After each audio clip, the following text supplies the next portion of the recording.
Assalamualaikum warahmatullahi wabarakatuh. Perkenalkan, nama saya Afif Nur Afandi. Saya mahasiswa Politeknik Negeri Cilacap, Prodi D3 Teknik Elektronika, kelas TE 3B. Di sini saya akan mempresentasikan tugas dari mata kuliah Manajemen Industri, yaitu tugas sistem pengambilan keputusan. Untuk selanjutnya, simak video berikut.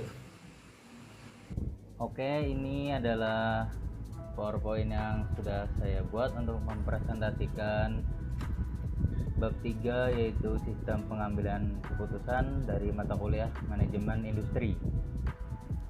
Oke, langsung saja kita slideshow. Ini adalah nama saya dan kelas serta NIM.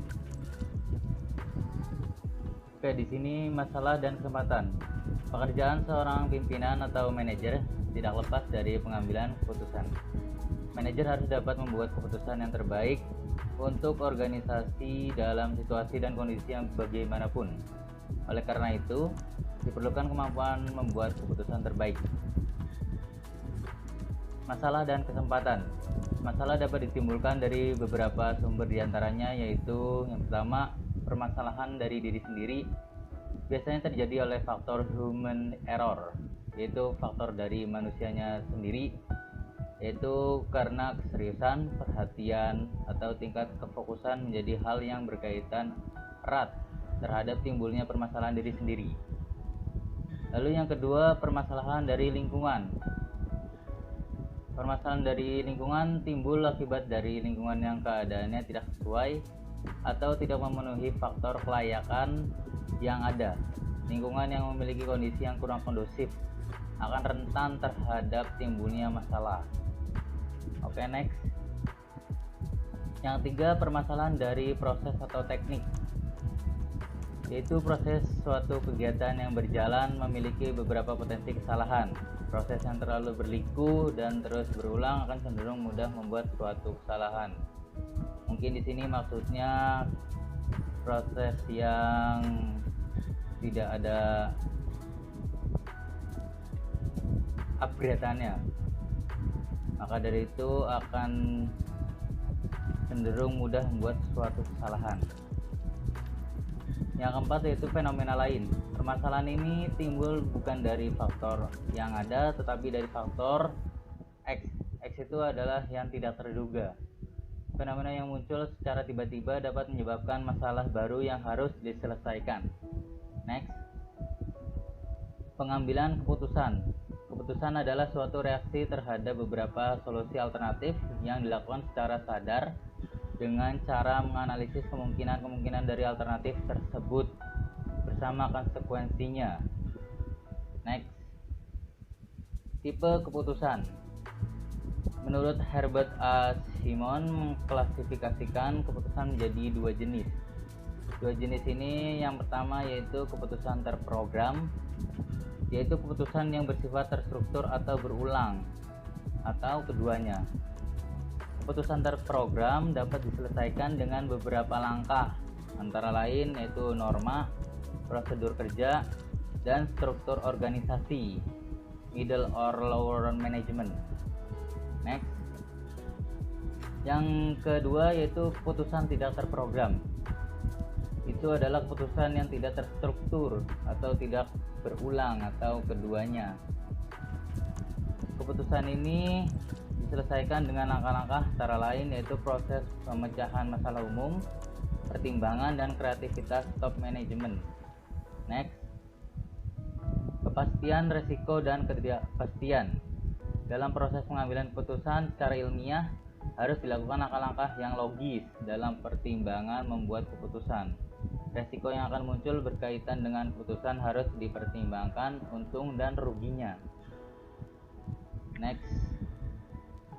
Pendekatan rasional dalam pengambilan keputusan. Di sini ada beberapa, yaitu meneliti situasi, yaitu dilakukan untuk melakukan analisis kebutuhan dan mendefinisikan masalah. Yang kedua, mengembangkan alternatif pemecahan. Seorang pimpinan atau manajer dituntut untuk kreatif dalam mencari alternatif dalam penyelesaian masalah. Terus next, menganalisis alternatif. Proses pemilihan ini yaitu pemecahan masalah merupakan proses divergent untuk menemukan solusi terbaik untuk mengatasi permasalahan yang ada. Next, implementasi, yaitu merupakan tahap yang paling sulit karena pengambilan keputusan. Dalam proses pengambilan keputusan terkadang tidak bisa dilakukan secara musyawarah mufakat, tapi kadang harus melalui voting. Jadi semua orang diminta suaranya melalui voting ini. Kondisi ini yang kadang rawan terjadi perpecahan dalam organisasi. Ini sangat bahaya nih. Lalu yang selanjutnya, follow up dan evaluasi. Setelah keputusan dilaksanakan, perlu dilakukan proses monitoring dan evaluasi untuk memastikan pelaksanaan keputusan mengenai sasaran atau tujuan yang dituju. Next, alternatif pendekatan rasional. Herbert Simon menyatakan bahwa pengambilan keputusan dapat dianalisis dari aspek perilaku mengambil keputusan. Dari model alternatif pengambilan keputusan terdiri dari ini ada model administratif. Model administratif merupakan salah satu alternatif model untuk pengambilan keputusan dengan pendekatan rasional.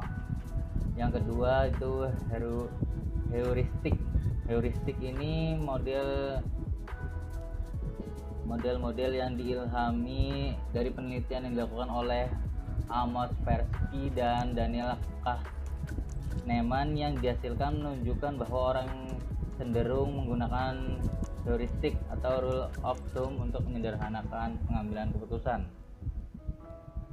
Pengambilan keputusan dengan metode heuristik terdiri dari 3 bentuk, yaitu heuristik ketersediaan. Ini adalah pendekatan mendasarkan penilaian pada informasi yang sudah dimilikinya. Yang kedua, heuristik perwakilan. Ini kemungkinan dari suatu kejadian dengan menarik analogi dan melihat situasi identik di mana sebenarnya tidak identik. Yang ketiga yaitu penyesuaian dan anchoring.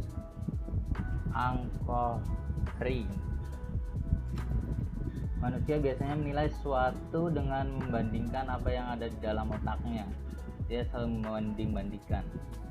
Contoh, untuk menilai tinggi rendahnya penjualan, manajer akan langsung membandingkan dengan angka tertentu, seperti penjualan masa lalu, atau penjualan sebelum-sebelumnya, dan penjualan yang akan mendatang.